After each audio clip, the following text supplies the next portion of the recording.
Bonjour, donc bienvenue à ce conseil municipal du 5 juin 2026 et il est 18h04.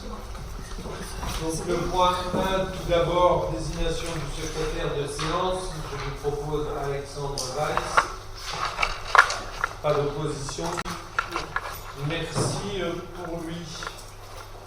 Donc, pour nous. Mais il est très heureux de ça. Il sourit. Ah oui. Il est très très heureux. Il est ravi. Il n'y a pas de mieux. Non, il n'y a pas de peine. Regarde, on est tous là. On est tous là. On est tous là. Tu n'as pas de boulot. Voilà. Voilà. Il n'y a pas eu de décision de prise entre la dernière fois et cette fois-ci. Voilà.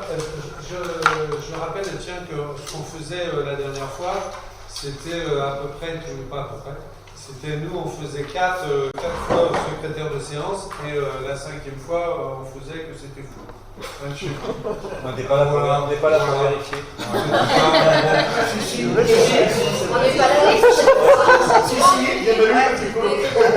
Lucie peut confirmer. Alors, si confirme. Voilà, Lucie peut confirmer. Bon, c'est pas... Ça fait qu'on a Voilà, c'était le... On est à combien? 3, 4 3, c'est le troisième aujourd'hui. Allez, 3. 21 mars. C'est ça qui est. Bon, et Donc la fois d'après. La fois d'après. Voilà. Pas de problème. Vous verrez, c'est pas bien compliqué. Et voilà. Donc là, c'est Alexandre. Donc le premier point, donc élection des délégués sénatoriaux. Le PV, j'ai oublié le PV. Excusez-moi, oui, comme quoi. Donc approbation du PV de la dernière séance du 28 mai dernier. S'il y a des remarques ou pas, s'il n'y en a pas, merci. Et donc on passe au point 3, élection des délégués sénatoriaux. Donc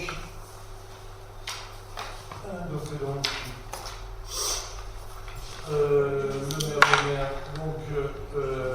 Je rappelle qu'en application de l'article R 133 du Code électoral, le bureau électoral est présidé par le maire ou son remplaçant et comprend les 2 conseillers municipaux les plus âgés et les 2 conseillers municipaux les plus jeunes présents à l'ouverture du scrutin.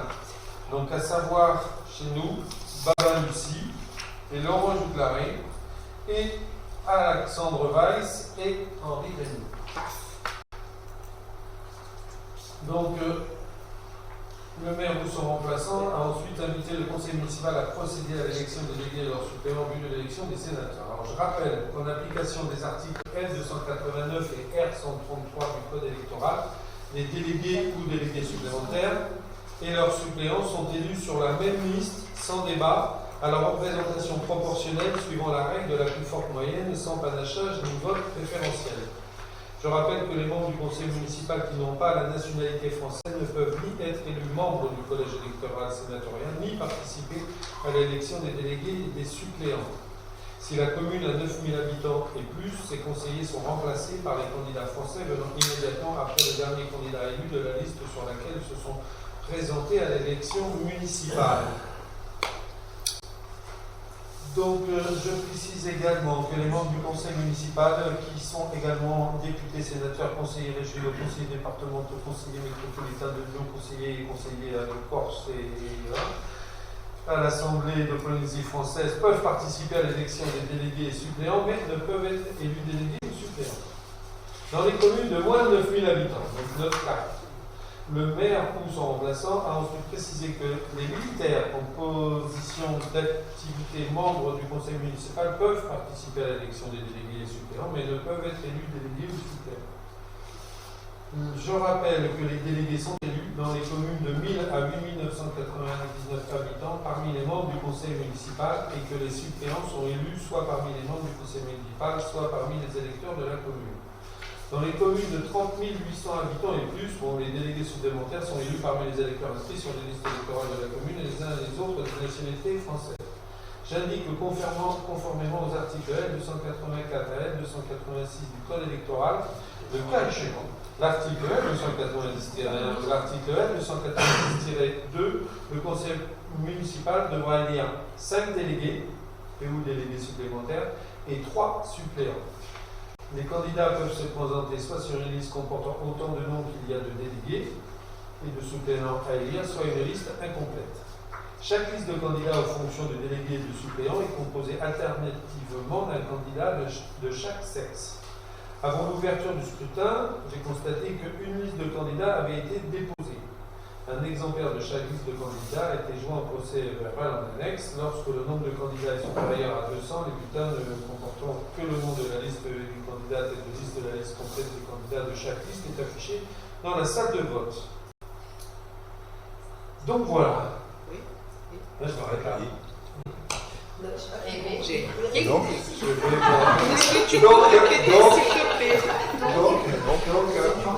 En résumé. Donc on va faire comme on fait d'habitude, on a la boîte. On va distribuer donc deux bulletins, un bulletin blanc et un bulletin donc de la liste que l'on propose, de la majorité. Donc voilà.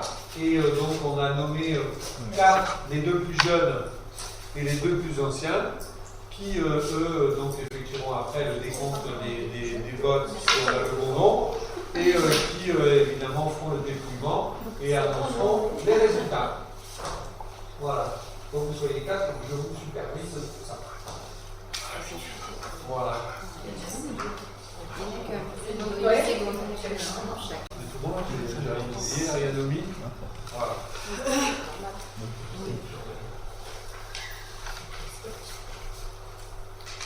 Alors, sachez que toutes les communes qui ont des sénatoriales, c'est aujourd'hui et pas un autre jour. C'était obligatoirement le 5 juin. Ah, aujourd'hui. Exactement. À midi, mais et donc ça doit arriver obligatoirement, je crois, lundi matin à 8h15, je ne sais pas. Ce soir, lundi jusqu'à midi. En sachant que les sénatoriales, les listes ne seront déposées que début septembre, fin août, début septembre. Je crois qu'on peut être candidat jusqu'à fin août, début septembre. Je ne connais plus les dates exactes. Voilà, c'est un vote obligatoire. C'est un vote obligatoire qui est donc le dimanche 27 juin. Septembre. Oui. Non, parce que c'est pour voir que mon sujet. C'est ça, bien, merci Michel. Donc c'est dimanche 27 septembre. Il y a quelques questions. Heureusement que tout le monde est.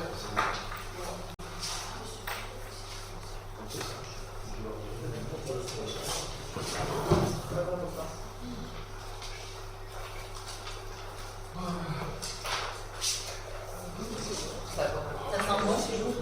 Ça sent le bien. Oui. Oh. Non,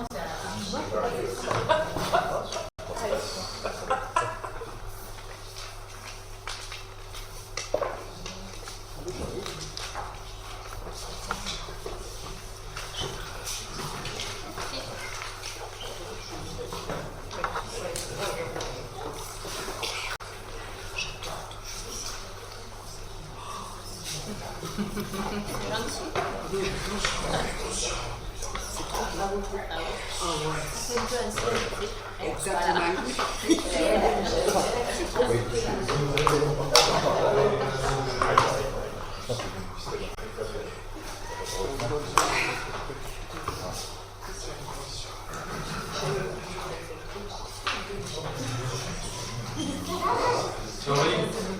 Henri.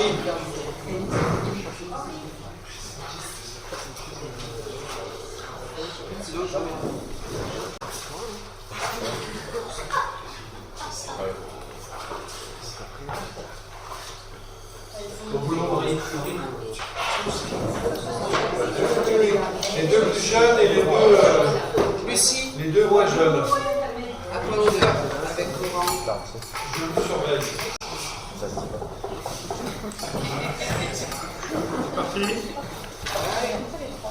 Donc d'abord je déclare.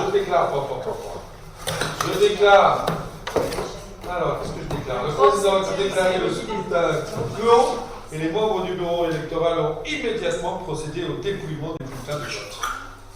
Allez. Combien il y en a? Faut compter d'abord. Hein. Combien il y en a? Il y a de l'envoi.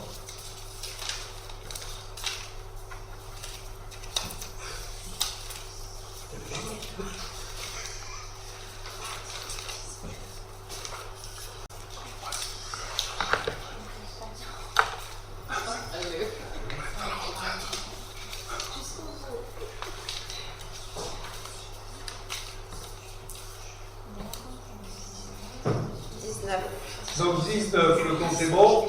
Maintenant, vous pouvez dépouiller.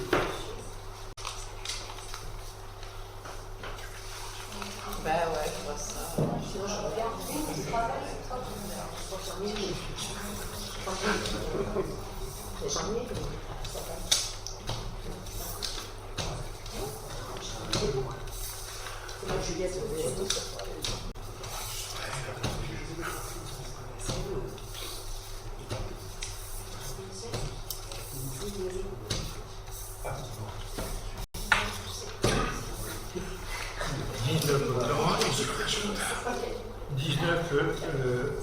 De la liste. 19 de la liste. Ok. Voilà. Donc, alors, donc, le conseiller, élection déléguée. Je vois. Ils sont où les 19? Ils sont où les 19?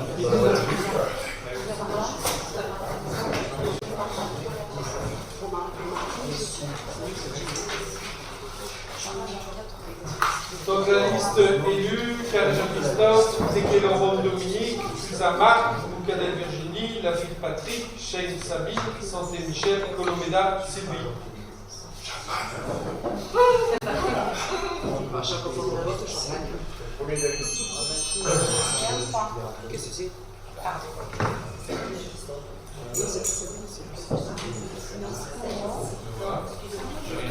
C'est bon, ça fait la poche.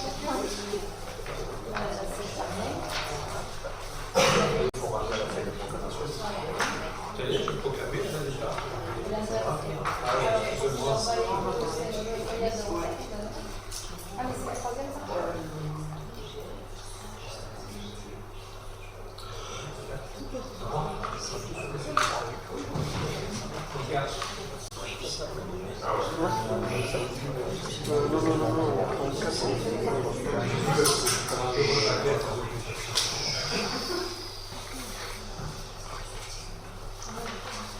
Pour un instant, on a 3 minutes de remplissage de PV. Alors, 1, on va finir les PV. 2, on va tous signer. Je pense que tout le monde signe. Parce que là, faut. Parce qu'après, ça va faire plusieurs. Voilà.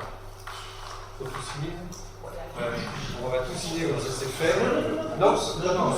Ah, que les 4 et moi. C'est d'accord. Comme ça, les deux plus jeunes, et le secrétaire, c'est deux choix. Et là, ici, deux fois. Je fais le tour.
À partir de Lucie, tu peux tourner.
Ah,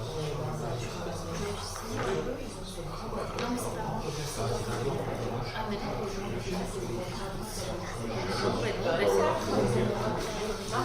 non, les gens,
Il faut faire continuer à faire tourner.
Eh bien voilà, tout est sous enveloppe, prêt à partir. On est tout bon. Merci de votre patience. Point 4. Donc l'avis du conseil municipal sur le projet piste, recyclage et énergie. Laurent Rugaré.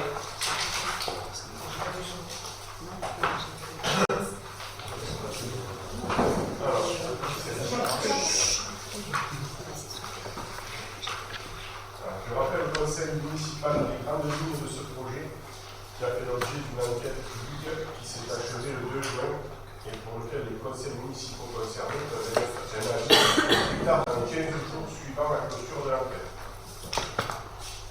Le projet consiste en la transformation du centre de Trissuel situé sur la commune d'Istres par l'implantation notamment d'une installation de méthanisation à partir de biodéchets et d'une installation de valorisation énergétique des déchets.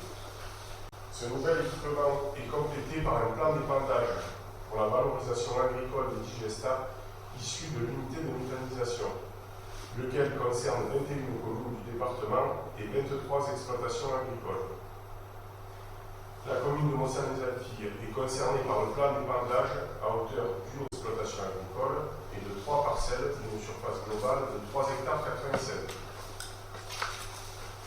Je précise que si le digestat à épandre présente des qualités agronomiques certaines, ils sont également composés d'éléments métalliques et organiques réputés nocifs pour l'environnement. Compte tenu des caractéristiques générales du digestat et de l'emplacement des 3 parcelles concernées, je propose donc au conseil municipal d'émettre un avis défavorable au motif suivant. Le premier, risque de pollution des nappes par infiltration avec présence de forage à proximité, de forage privé à proximité. Les parcelles se situent dans le périmètre de la zone inondable par débordement du Rhône, valant plan de prévention du risque d'inondation. Par conséquent, le digestat épandu en surface pourrait être dispersé par un phénomène naturel d'inondation. Troisième point, proximité d'habitation faisant courir un risque sur la santé des habitants du fait de la dégradation de la qualité de l'air due à la présence dans le digestat d'azote ammoniacal, substance très volatile qui produit du protoxyde d'azote au contact de l'air. Dernier point, absence d'informations sur l'impact en termes de flux routier de la mise en œuvre du plan de plantage. L'avis défavorable au projet émis par la Commission environnement dans sa séance du 26 mai 2026 propose donc d'émettre un avis défavorable au projet ISP Recyclage Énergie porté par la société Suez pour les motifs sus-évoqués. Et donc de pouvoir M. le maire pour l'exécution de la présente délibération. Des remarques? Juste une petite remarque. Oui. Tu avais évoqué que les 3 parcelles étaient en zone Natura 2000. Oui. C'est pas précisé dans les remarques. Est-ce que ça aurait pas été bien de le rappeler en plus ou C'est pas? dans le périmètre du parc. C'est dans le périmètre du parc. C'est par rapport au parc, comme il est dans la zone Natura 2000. Ah, ok. C'est bien dans zone Natura 2000. C'est le périmètre de la zone Natura 2000. Ok. Oui, mais c'est C'était ici. Ouais, c'est un plus. Ok. Donc, Après, moi, la remarque que j'ai là-dessus, c'est qu'on a eu, en fait, pour pouvoir émettre un avis, c'est vrai qu'on a tous tendance, quand cela est sorti, d'émettre un avis évidemment défavorable, parce qu'évidemment ça fait toujours peur, ce qui est vrai. En tout cas, tous les maires, toutes les communes qui sont sur ce projet, en tout cas qui ont un impact sur ce projet, ça nous a posé en fait une vraie question. Une vraie question de toute façon. C'est comment demain on va gérer nos déchets. Parce que la question, moi, que j'ai posée personnellement, c'est à l'heure actuelle, comment ça se passe? Parce qu'on demande aux entreprises, maintenant ils ont des obligations de créer du biodéchet, et on est en incapacité de les traiter correctement. Donc il y a une vraie question qui se pose. Évidemment, demain, ce seront aux élus, à nous-mêmes, de prendre nos responsabilités là-dessus. À l'heure actuelle, c'est quoi? C'est enterré. Ou dans une usine, je crois, dans la Drôme, ce qu'ils veulent faire à Istres. Donc c'est encore pire. Il n'y a pas de bonne solution à l'heure actuelle. Mais ça pose une vraie question de société. C'est-à-dire qu'à un moment, il va bien falloir que tout le monde prenne ses responsabilités. Et j'ai une tendance à dire, comme toujours, on met la charrue avant les bœufs, au lieu de créer des usines, de créer ce tri, de créer l'évacuation de ces boues, de ces liquides. On impose déjà aux entreprises on impose qu'ils fassent du biodéchet, mais finalement on est un peu en incapacité de gérer correctement cela. Et on demande finalement aux mairies, à la fin, on leur balance le bébé, on dit écoutez, ben voilà, prenez vos responsabilités et tout.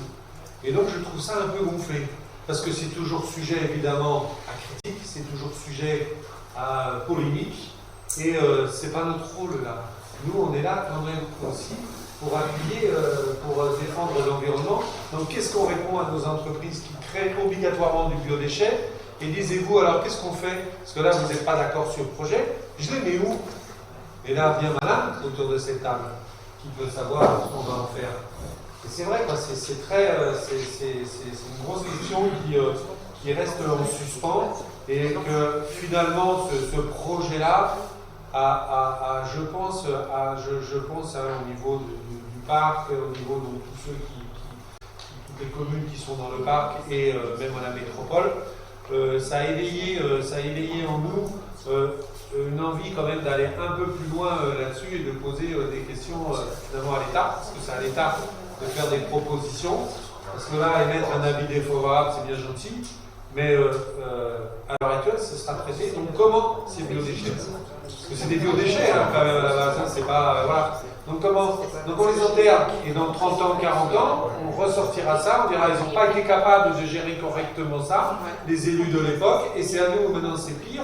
Et là, voilà. Donc ça nous a vraiment énormément chiffonné. On a demandé avant de se prononcer, d'en parler, nous on ne parle pas sur le réseau, mais d'en parler, on a demandé au parc régional d'émettre un avis sur cela. On a demandé aussi à la communauté de communes de chaque technicien a émis un avis, hein, je pense que vous l'avez vu, ces avis entre autres du parc, un avis qu'ils ont émis pour pouvoir justement se positionner. Être contre c'est facile, mais il faut savoir pourquoi. Hein, voilà.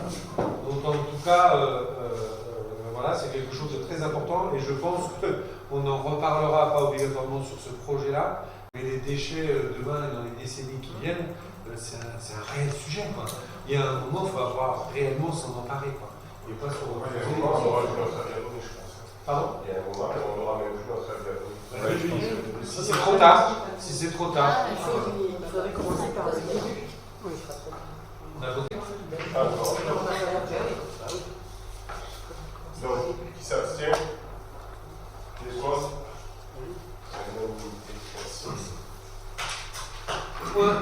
Point 5. Alors, élection déléguée titulaire et suppléant au sein du cabinet de gestion du parc naturel régional des Alpes, Marc Suzanne.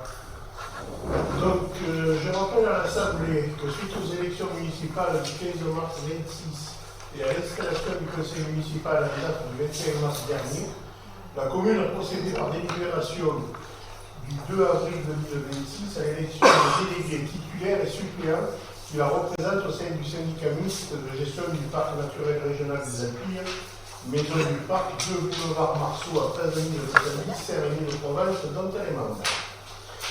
J'indique à l'Assemblée qu'afin de faciliter la représentation de la commune au sein des instances du PNRA, il y a lieu de procéder à une nouvelle élection des délégués pour représenter la commune au sein du syndicat mixte de gestion du parc naturel régional des Alpilles au scrutin secret et à la majorité absolue et selon le nombre de délégués à élire pour la commune au sein des Alpilles, conformément au statut. Je précise que cette faculté émane de la rédaction de l'article L2121-33 du CGCT. Il s'agit d'une élection au scrutin uninominal. Lors des 2 premiers tours du scrutin, la majorité absolue des suffrages exprimés est requise. La majorité simple lors du 3e tour du scrutin. Les candidatures suivantes sont déclarées. En qualité de délégué titulaire, moi-même, et en qualité de délégué suppléant, M. Jean-Christophe Carré. Chaque conseiller municipal, à la fin de son nom, a remis fermé dans l'urne son bulletin de vote écrit sur papier. Après dépouillement, les résultats sont les suivants. C'est à donner.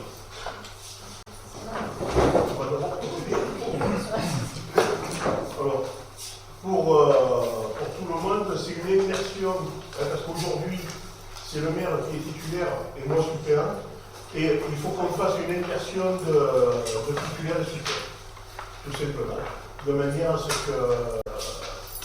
qu'on soit dans les clous par rapport au bureau du parc. Voilà. Donc, le mandat précédent, j'étais 5e adjoint, pas 5e adjoint, 5e vice-président. Et là, c'est pour être toujours au bureau du parc. Seulement, on aurait dû le faire même en direct. Ça a été sur la réserve. On l'a réservé, non?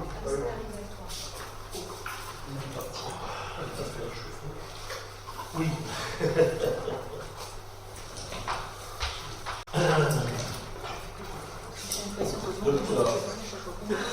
C'est les 4 mêmes.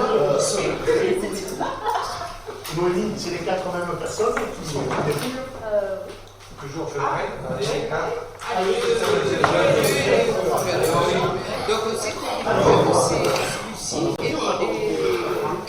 C'est bien, bon. De 80 dans le coin. Et si tu remis, je sais pas.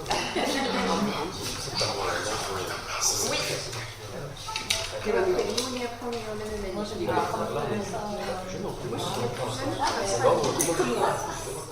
75.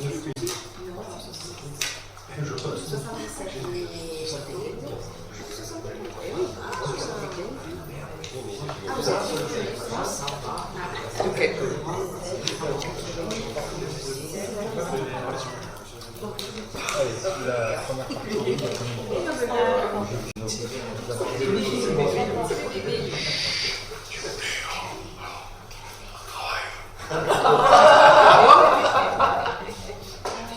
C'est bon, 19 bulletins. 19 bulletins, voilà, maintenant plus le dépouillement. Oui, c'est bon. 19 bulletins. Ouais. Voilà, 19. Allez. Ok, merci. Donc, suffrage exprimé 19, majorité de 19, la l'unanimité. Donc, le directeur a par conséquent élu afin de siéger au parc régional des Antilles et le titulaire, donc moi-même, et le suppléant, M. le maire. Et on donne tout pouvoir à M. le maire pour l'exécution de la présente délibération. Merci. Et on ne va pas repasser au vote. Point 6, sélection de 2 délégués suppléants au conseil d'administration de l'EHPAD de la Vallée des Baux, Dominique Stéquelron. Je rappelle à l'Assemblée que les élections municipales du 15 mars 2026 et de l'installation du conseil municipal en date du 21 mars dernier, la commune a procédé à l'élection de 2 conseillers municipaux qui la représentent au conseil d'administration de l'établissement d'hébergement pour personnes âgées dépendantes EHPAD de la Vallée des Baux, place Roger du Mont. J'indique également à l'Assemblée que par courrier reçu le 26 mai, Madame la directrice déléguée de l'EHPAD, nous avons été sollicités pour procéder à l'élection de 2 délégués suppléants en application d'un décret du 20 février 2026. Après avoir entendu exposé, le conseil municipal procède aux opérations de vote pour l'élection de 2 délégués suppléants au conseil d'administration dans les conditions réglementaires au scrutin secret à la majorité absolue au premier tour, à la majorité relative aux autres, en cas d'égalité des voix des usagers des candidats, et proclamer élus. Les candidatures sont les suivantes. Donc, Patrick pour suppléer Henri Renaud et Sylvie Colomena pour suppléer moi-même. Voilà. Donc, on va aussi procéder à l'élection.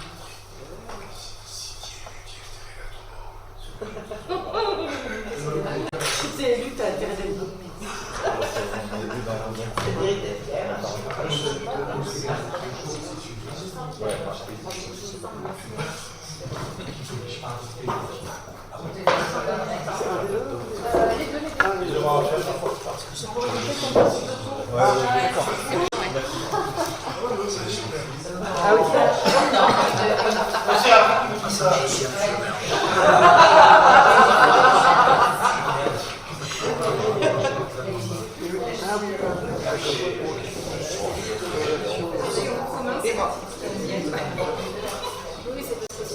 Alors, petite précision, vous n'avez qu'un seul vote, donc si vous êtes d'accord avec les candidats, vous mettez les 2 bulletins. C'est toujours. C'est sûr.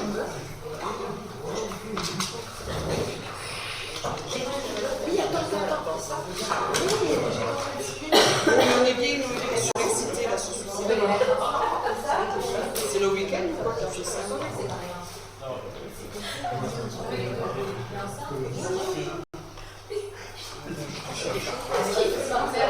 Qu'est-ce qu'il fait? Qu'est-ce qu'il fait? Regarde, c'est magique, ça c'est ravi. C'est magique. C'est pour démontrer ta souplesse. Non, je n'ai pas. Tout le monde n'aurait pas pu le faire.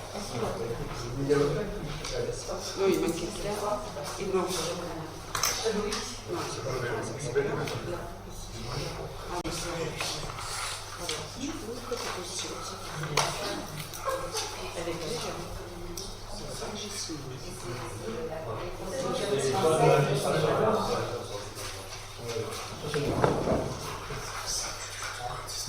Allez, allez, vous pliez.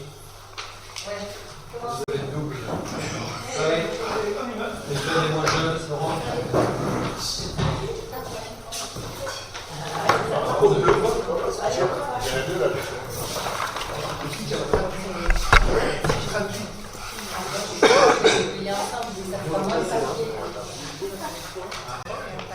chaque.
Donc, le résultat, donc 19 bulletins pour chaque parti. Voilà, 19-19. 19, et donc il y a 19 bulletins pour De chaque. Bon, c'est chaque bon. catégorie.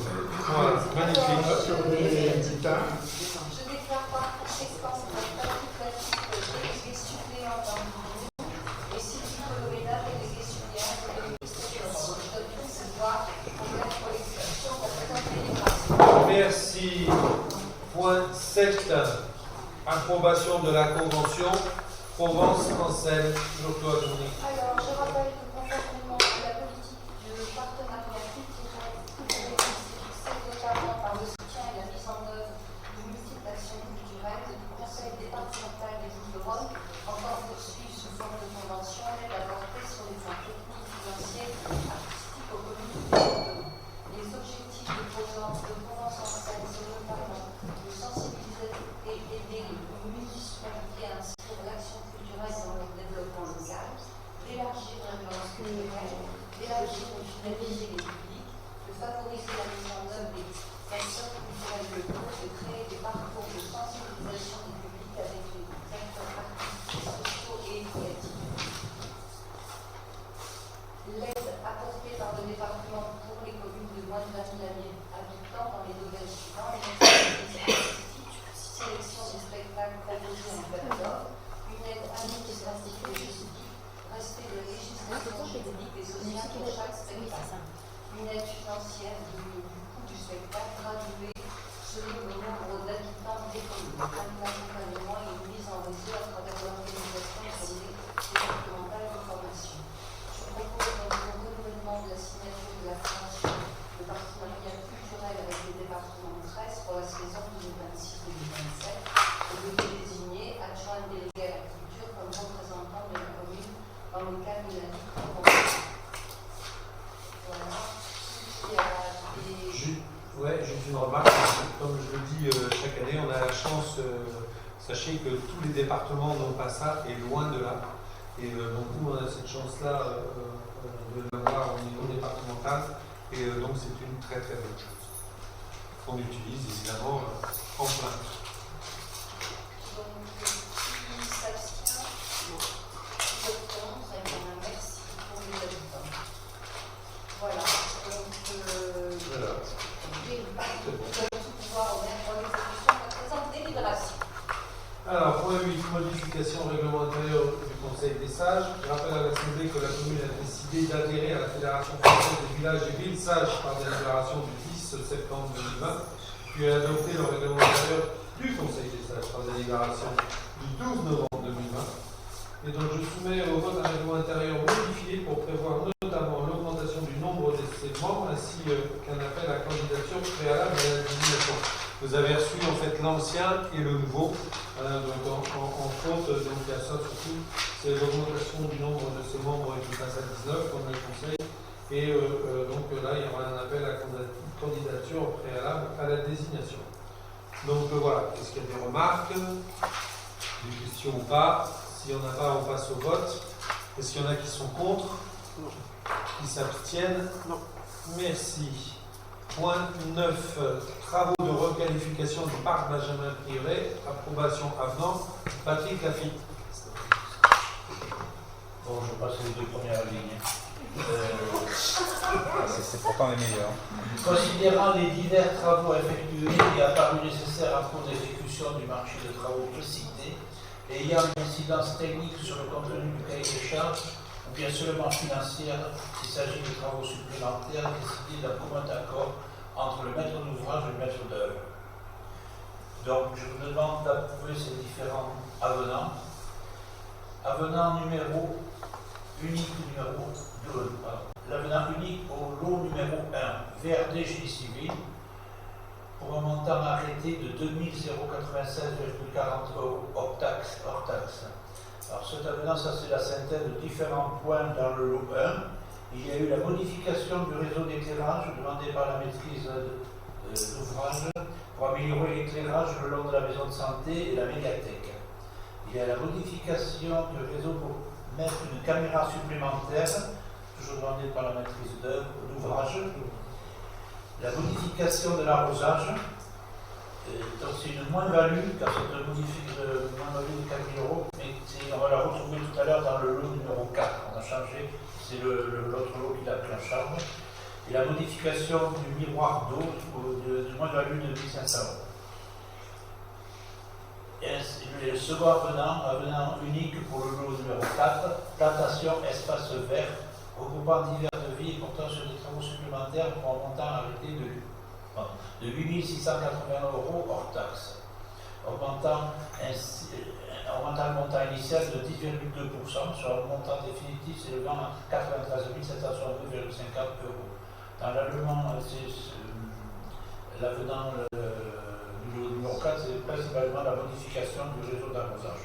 Donc c'est une reprise du lot numéro 1, plus un complément pour un abri pour le système surpresseur, un petit abri bois pour éviter que les gens puissent s'intervenir dessus. Et on a modifié la position de la pompe dans un hangar. Voilà. Donc, suite à ces avis, je vous demande, est-ce que vous avez des questions? Oui, juste une, mais sans aucune arrière-pensée. La facture totale, du coup, est à combien pour la totalité des travaux, au bout du bout? Alors là, le montant total. Oui. Alors le montant total des travaux était initialement de 363 341,75 €. Et donc les avenants nous le feront augmenter de 10 776, et je n'ai pas mis au total, mais ça c'est 370 000. D'accord. Parfait. Merci. Et ça, on a augmenté de 2,9% par rapport au tarif. Qui s'abstient, qui est contre, votez à l'unanimité. Point 10, décision modificative numéro 1, budget général, Sébastien Thomas. J'informe l'Assemblée que la réglementation rend obligatoire les dotations en provision pour créances douteuses.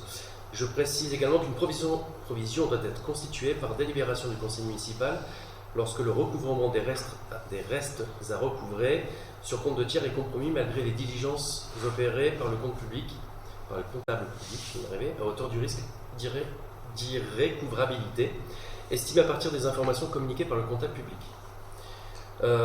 Il faut alors constater une provision car la valeur des titres de recettes pris en charge dans la comptabilité est supérieure à celle attendue. La comptabilisation des provisions pour créances douteuses repose sur les écritures d'ordre par l'utilisation en dépenses du compte 681 qui doit être à nouveau étudié chaque année en concertation avec le comptable public. Une anomalie est détectée si le solde des comptes de tiers créances douteuses n'est pas égal à au moins 15% du montant total des pièces requises en charge depuis plus de 2 ans. Et donc, le service de gestion comptable de Château-Renard nous a fait savoir qu'il a constaté une dette jugée douteuse à hauteur de 807 € au 31/12/2024, donc qui correspond à des impayés d'un loyer et de redevances du domaine public. Et ainsi, 15% de cette dette est égale à 121,05 €. En notant la provision déjà constituée au budget au 31/12/2025 de 22,95 €, il convient ainsi de prévoir sur l'exercice 2026 une dotation de 98,10 € à titre de provision. J'expose également que les crédits budgétaires ouverts sur l'exercice 2026 en dépenses et en recettes d'investissement au compte 458 et pour les travaux sous mandat de la CCBBA de rénovation, donc les réseaux pluviales d'eau potable et des eaux usées, de la rue Rengendan et de l'impasse de la Source, on laissait apparaître une incohérence d'ordre informatique entre les restes à réaliser 2025, reprenant 2026 et le budget primitif 2026. En fait, c'est juste le comptable public qui vous a demandé de faire ce changement. Je propose donc d'apporter les corrections nécessaires sur les différents points, enfin en tout cas sur ce dernier point, sans incidence financière, et ainsi de modifier le budget comme le tableau le montre ci-dessous. Voilà, donc je propose de passer au vote sur ces modifications. Est-ce que vous vous abstenez? Quelqu'un s'abstient? Des votes contre? Bon, votez à l'unanimité. Merci. Merci. Point 11. Dernier point. Renouvellement de l'adhésion au syndicat d'hôtellerie de plein air des Bouches-du-Rhône. Christine Garcin-Gourillon. Alors, je rappelle que par délibération du 30 mars 2017, la commune a décidé d'adhérer au syndicat départemental de l'hôtellerie de plein air des Bouches-du-Rhône. Je précise que cette adhésion permet d'avoir des avantages auprès de la SACEM, des tarifs préférentiels auprès des fournisseurs, un service de questions à un avocat, l'accès à des documents types via le site internet de la Fédération nationale de l'hôtellerie de plein air, une aide du syndicat sur des dossiers de classement ou de reclassement, des dossiers d'accessibilité, des réunions d'information, etc. Le coût annuel de cette cotisation s'élève à 1 207 €. Je vous propose donc de renouveler notre adhésion au syndicat départemental de l'hôtellerie de des Bouches-du-Rhône. Est-ce que vous avez besoin de compléments d'information? On passe au vote. Il y a des abstentions. Alors, à l'unanimité. Merci. Merci. Donc, le conseil municipal de délibération est clos. Donc, les questions diverses. Oui. Et avant, oui, j'en ai eu juste avant une information. Donc, sur une tribune, vous avez tous reçu normalement la tribune institutionnelle pour la pérennité des traditions taurines, des manades et de l'équilibre écologique et économique de la Camargue. Donc toutes les communes du Bénard et autres du reste ont signé aujourd'hui, entre autres, au Salon de l'Agriculture à Salon, cette tribune. Donc la commune de Vaux-Saint-les-Alpilles aussi, donc pour défendre évidemment nos valeurs et ces traditions-là. Je le rappelle quand même que c'est un pilier de l'équilibre écologique camarguais. Les manades et l'élevage extensif de taureaux constituent un élément central de l'équilibre environnemental du territoire. Il y contribue au maintien des pâturages naturels et des zones humides, à la préservation des milieux ouverts et favorables à la biodiversité, à la prévention de l'embroussaillement et du risque incendie, à l'équilibre hydraulique fragile du delta du Rhône, à l'adaptation du territoire aux évolutions climatiques. Et donc, vous avez pu donc voir lire aussi tout le reste. Et donc, il y a un vrai appel à la mobilisation transpartisane et responsable sur des enjeux importants sur les manades et donc sur aussi après vos fêtes taurines comme les abrivades et ainsi de suite. Donc, il faut absolument que l'on puisse être dignement représenté et de faire remonter ça en lieu parisien pour que parce qu'il y aura autrement un vrai souci dans les années à venir sur cela. Voilà. Il y a une incidence cette année sur les festivités. L'incidence, c'est que pour les clubs taurins, les manades, ça devient de plus en plus compliqué de s'assurer. Ça c'est clair. Et donc comme ça devient de plus en plus compliqué, ça devient de plus en plus cher. L'incidence surtout, c'est que l'année dernière, malheureusement, on a eu 2 morts par des fêtes taurines. C'était pas à Mossad, mais ailleurs dans le Gard et dans les Bouches-du-Rhône. Mais Et donc, on est évidemment, les services de l'État, à juste titre, font très attention maintenant que tout soit bien cadré, que toutes les autorisations soient là, que toutes les assurances, que ce soit des maladies, des cavaliers, que le parcours soit bien déposé, soit bien fait.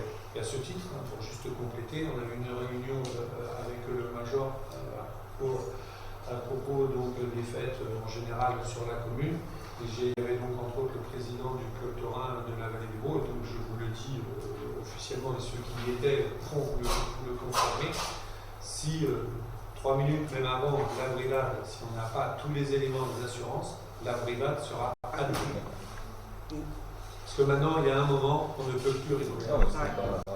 Donc pendant des années, ça a été, même si de plus en plus des efforts ont été faits, et de plus en plus, je dirais, le club taurin nous a donné les papiers, mais des fois, 2 minutes ou 3 minutes avant. Donc là, il nous faudra vraiment tous les papiers. Parce que là, on ne peut plus. Il y a une telle responsabilité, c'est normal, hein, c'est normal. Elle est énormément portée par le président de l'association et le maire. Donc, et si on veut vraiment aussi, c'est aussi pour nos manadiers, c'est aussi pour tout ce monde des manades, de la bovine. Il faut qu'on soit dans les clous. C'est pas pour les embêter. Moi, à chaque fois où certains d'entre nous, quand on les a brigades d'aller chercher l'assurance du cavalier, c'est pas pour les embêter. C'est que si on les a pas, finalement, c'est eux que ça pénalise à terme. Et nous aussi. Mais eux, c'est un enjeu économique aussi. Et nous, c'est un enjeu de tradition. Donc, on est tous dans le même bateau et on a tous intérêt à montrer patte blanche et à faire ça correctement. Alors, c'est vrai que jusqu'à présent, à Mostan-les-Ablis, ça s'est toujours bien passé. Mais il faut au moins qu'on ait tous les éléments, tous les papiers et toutes les autorisations pour qu'on puisse réaliser tranquillement nos brigades et autres, pour que tout le monde soit content et que la bovine, en tout cas dans le pays large, puisse continuer à prospérer et à nous rassembler tous, Mossanaises et Mossanais. Voilà, c'est pour ça que je voulais absolument vous en parler à la fin de ce conseil municipal. Et vous avez déjà reçu. Donc, est-ce qu'il y a des questions, des remarques, des... Eh bien, écoutez, C'était encore voilà, sur le club taurin. Oui, 2 petites questions et puis après une petite communication. Donc, certains Mossanais nous ont interpellés concernant la couleur de la devanture du nouveau salon de thé.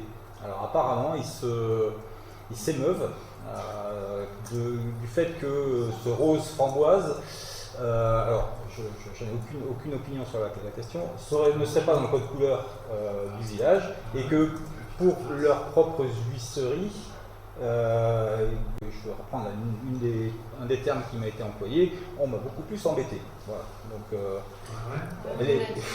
voilà, oui, on est vraiment aussi, on a fait plein de... Alors, quand les gens font des remarques comme ça sur l'urbanisme, la meilleure des choses, on regardera, nous, par rapport au permis, on regardera au permis, mais après, des remarques, c'est bien, mais après, il faut un mail en mairie pour qu'on puisse...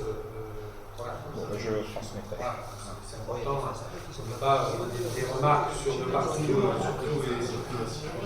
Je ne veux pas tout vérifier non plus. Mais voilà, après que quelqu'un, c'est normal, un Mossanais ou Mostanaise envoie un mail en demandant si c'est autorisé, si c'est normal. Il a accès de toute façon au dossier. Il a accès, il vient, il peut voir le permis de construire, il n'y a pas de souci, voilà, il pourra le consulter. Et 2, évidemment, il peut mettre une demande si c'est normal ou si c'est pas normal. Et dans ces cas-là, nous on répond par mail, il n'y a pas de souci. Voilà. Mais il faut toujours faire attention parce que tout le monde a des questions comme ça. J'en ai à peu près 3-4 par jour. Voilà, donc c'est bien. C'est pas trop flashy, moi. Voilà. Et elle a été soumise à l'ABF. Après, est-ce que c'est dans le cadre, je ne peux pas répondre tout de suite. En plus, moi je suis en face, ça devrait peut-être jouer un peu plus. Ouais, mais c'est pas ça flashy. Mais bon, après, moi, ça me regarde pas. Mais le tout, c'est de savoir si c'est toléré ou si c'est interdit ou pas. Donc, oui, mais tout à fait. Mais dire aux gens d'aller voir, ils peuvent tout à fait consulter le permis. Deuxième petite question qu'on m'a posée, c'est que après la mise en eau de la fontaine des 4 saisons, on s'est aperçu qu'il y avait quelques suintements au niveau des joints. Tout à fait. Et donc elle a été revidée, donc il y a quoi une reprise qui est prévue ou ça va se mettre tout seul en fait, on ne sait pas, mais on ne sait pas réellement. On pense que le travail qui a été fait est bon, mais on se pose la question maintenant si en fait c'est plutôt le dessous. C'est si on doit avoir une petite fuite qui fait sur le circuit en dessous. D'accord. Donc pas la même. Okay. Donc voilà. Et pour finir, je suis désolé, ça va être un peu long, mais je voudrais répondre à votre intervention là, concernant mon poste sur la sécurité la semaine dernière. Donc voilà, bon, 7 cambriolages selon la police, 10 selon l'opposition. On est dans un schéma assez classique nous n'avons pas accès aux forces de l'ordre directement, donc on a recueilli les informations auprès des personnes concernées et a priori ils avaient un petit peu exagéré le nombre de victimes. Donc pour moi, enfin voilà, ce que je voudrais insister sur le fait que la sécurité c'est quand même la première des libertés. Donc un vol avec effraction, c'est un événement qui est intolérable et traumatisant. Dans ma carrière, moi, j'ai vu défiler des centaines de victimes de cambriolage et aucune ne le prenait avec le sourire, quel que soit le préjudice, même pour des tout petits montants. Donc, que pensez-vous que ressent une personne malade qui vit seule et qui constate au réveil que son visiophone a enregistré à 3 h du matin les allées et venues de 2 individus capuchés à quelques centimètres de la fenêtre de sa chambre? De la peur. Ou quand vous vivez à l'étranger, que vous devez faire réparer à distance un portail qui a été enfoncé, de l'agacement ou de la colère. Donc, vous m'avez dit que le lien entre les faits commis au Paradou et ceux à Mossane n'avait rien à voir. Bon, pourtant, si j'en crois l'article que j'ai lu dans la Provence, c'était bien les deux mêmes auteurs. Voilà. Et enfin, je voudrais revenir sur le plan caméra. C'est vraiment uniquement dans l'esprit constructif qu'on a adopté ici avec mes 3 camarades que je questionnais la stratégie de ce renouvellement. Alors, il nous a souvent été opposé la compétence du conseil municipal du fait de son ancienneté face à notre inexpérience. Alors, à la fin de ma carrière, au sein du service des technologies et des systèmes d'information du ministère de l'Intérieur, j'ai supervisé le marché public de la rénovation des salles de commandement des directions départementales de la police nationale. Donc, il s'agissait de relier parfois des milliers de caméras sur des murs d'écran géants pour les opérateurs de police secours. Donc, une douzaine de millions d'euros sur 3 ans. Marseille, Avignon, Toulon, Nice, Montpellier, Nîmes, Carcassonne, Perpignan, Toulouse, Bordeaux, La Rochelle, Lille, la salle de réunion du ministre, le centre opérationnel de la direction de la gendarmerie. Je vous épargne le reste de mon tour de France, il y a des coins qui sont beaucoup moins sympas. Donc, pouvez-vous nous accorder au moins la légitimité d'une certaine expérience et d'une expertise acquise au fil de mes 37 années de police? Donc 48 caméras, un seul policier municipal déjà surchargé de tâches indues, à mon sens, et personne derrière les écrans. Donc si tant est que les subventions nous soient accordées pour les prochaines tranches, nous aurons en gros un coûteux magnétoscope à 600 000 € qui sera obsolète dans 3 ou 4 ans, 5 ans, et qui sera coûteux à entretenir. Et si votre objectif est de rassurer les Moussanais, ça va marcher, je peux parfaitement le comprendre, mais en réalité, de mon expérience, ça n'améliorera en rien la sécurité et ça n'augmentera que marginalement le taux d'élucidation des faits délictueux par la gendarmerie. Donc, ce qui avait été, moi, ma proposition lors de la campagne, c'était qu'une mutualisation de la supervision et une coordination des moyens d'intervention à l'échelle de la communauté de communes aurait permis d'anticiper et d'atténuer une hausse qui va forcément arriver de la délinquance dès lors que on va dire que les membres de certains quartiers sensibles des métropoles alentours se rendront compte qu'il y a 3 Porsche et 12 Rolex à l'hectare pendant la période d'été. Donc je me tiens à votre disposition pour échanger sur le sujet. Alors, d'abord sur le Facebook, là, sur la page, en fait, ce qui était personnellement, ce qui m'avait choqué, c'est qu'on avait l'impression que c'était 10 cambriolages qui s'étaient faits différents et qu'on était dans une situation anxiogène. En fait, effectivement, c'était un groupe le même, lequel devrait été arrêté voilà. Donc évidemment, on a tout à fait conscience aussi, je ne vais pas jouer sur ce point-là, c'est toujours très très désagréable et c'est même très frustrant et c'est même des fois très difficile à accepter, traumatisant d'être cambriolé, et je sais de quoi je parle, parce que moi j'ai été cambriolé un certain nombre de fois, donc ces fois professionnelles et à la maison, donc je comprends tout à fait mes Mossanaises et Mossanais là-dessus, Bien au contraire, on essaye de faire le nécessaire, et ça on ne pourra jamais l'empêcher complètement. Je rappelle aussi qu'à la base, c'est la protection de nos concitoyens, c'est à l'État de le faire. À la base, non, Oui, à la base, c'est à l'État. bien sûr. Mais on demande toujours plus aux mairies. Non, mais c'est important quand même de le dire. Donc voilà, nous effectivement de mettre des caméras, on les mettra en sortie de ville parce que c'est important pour les enquêtes quand elles sont sur le pays d'art, mais elles sont plus intéressantes à poser ces caméras pour l'État, donc via la gendarmerie, que pour la commune. C'est pour ça que nous aussi on en met devant, on va en mettre devant l'école, on va en mettre devant le cimetière sur les parcs, parce que là nous on veut chez nous. Après nous aussi, encore on aura un point commun malgré tout. Donc nous aussi, le but c'est, nous on pense vraiment que la commune n'a pas les moyens d'avoir un CSU sur sa commune, ça c'est pas possible. Donc le but effectivement c'est de demander à la communauté de communes et à la communauté de communes de pouvoir étudier cela, ce qui va être fait. Ce qui va être acté très rapidement. Mais dans un premier temps, c'est d'abord Saint-Rémy qui va le faire. C'est Saint-Rémy qui va le faire et après on verra pour les autres communes pour se rattacher.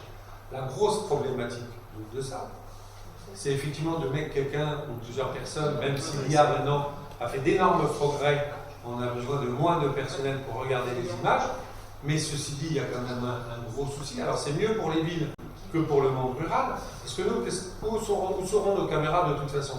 Sont au rond-point, sont devant le cimetière, sont devant les écoles, ne sont pas dans les quartiers. On ne va pas mettre des caméras dans tous les quartiers, au fin fond du Desté, voilà, dans les masses et tout. En ville, c'est un peu plus simple, entre guillemets, parce qu'une caméra avec une route, on voit des immeubles, on voit... donc ça se pose mieux. Mais le gros souci qu'il y a là de ça, et c'est pour ça qu'il faut mutualiser, et je pense même que la communauté de communes, c'est pas suffisant parce qu'on n'est que 27 000 habitants, donc par tête d'habitants, ce sera très très cher. Le but, c'est pas de voir qu'il y a un cambriolage. Le but, à la fin, c'est d'intervenir tout de suite. C'est ça la finalité. Et donc, qui on appelle pour aller chercher le cambriolage et d'où il sort celui-là, parce qu'on sait très bien, tu vas pas me démentir, qu'un cambriolage, ça dure 5 minutes. Donc quand on le voit, qui on appelle, qui intervient en moins de 5 minutes.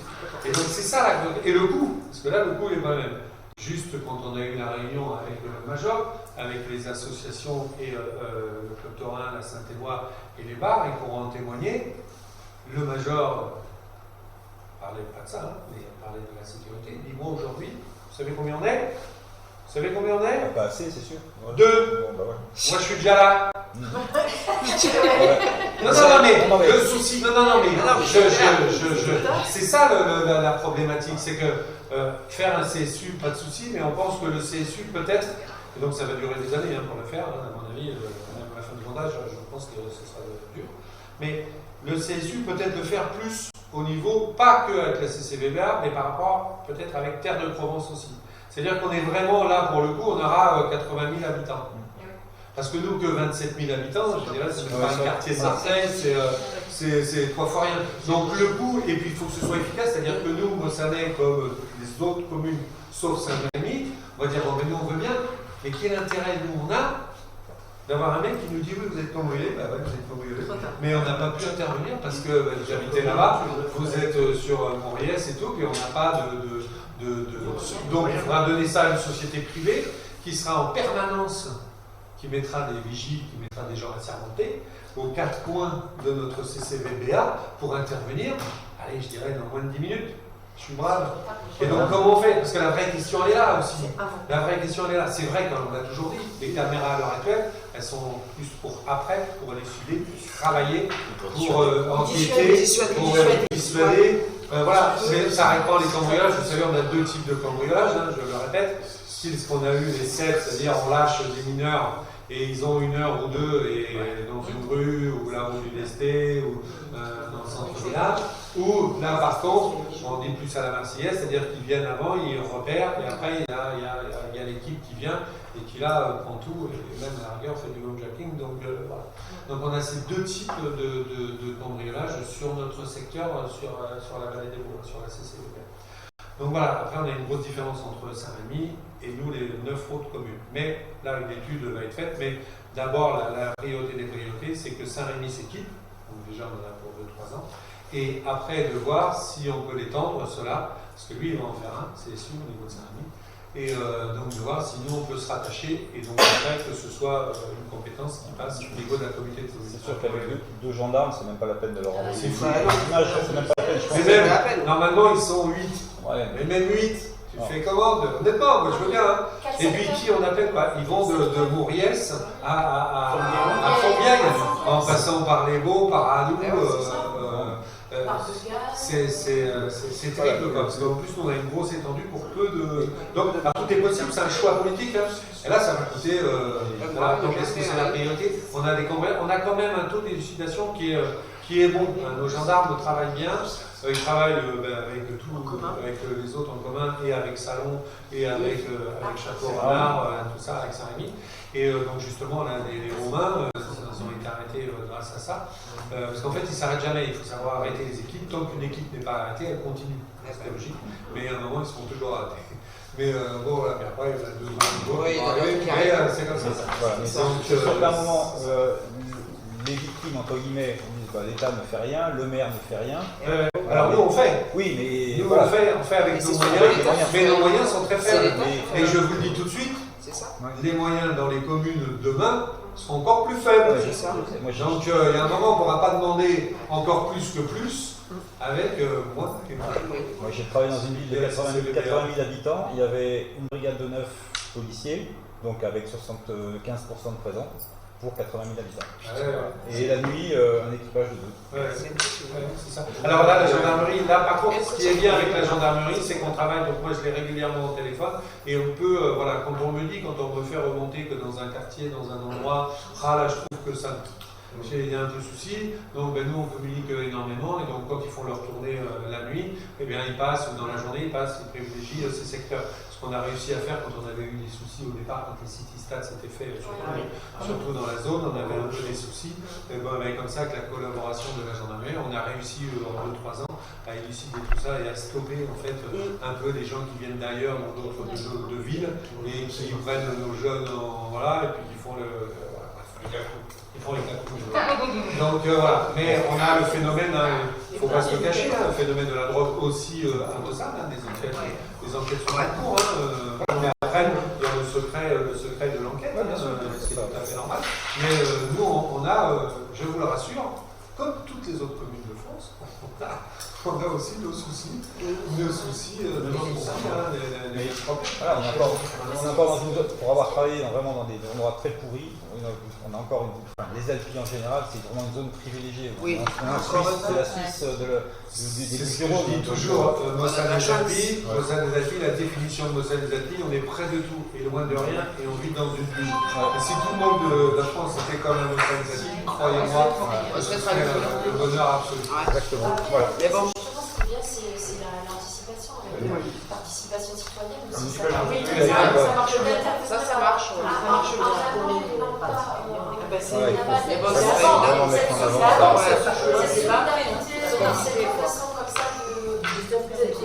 Ce qui fait peur maintenant, c'est qu'ils agissent en plein jour aussi. C'est ça.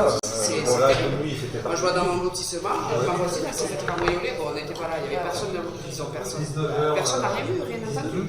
Ils sont arrivés en 5 minutes. Voilà, s'il n'y a pas d'autres remarques ou de questions, eh bien, écoutez, passez une bonne soirée. Je voulais rajouter quelque chose que j'ai oublié tout à l'heure. Merci d'avoir voté pour nous pour les sénatoriales. C'est un acte fort de ne pas avoir représenté de liste. On sait que pour vous c'était dit. On le comprend, au moins ça enlève tout doute. Et donc c'est très bien, et je vous félicite là-dessus. Quel qu'aurait été notre vote, le doute serait resté. Donc, le doute serait resté. Merci.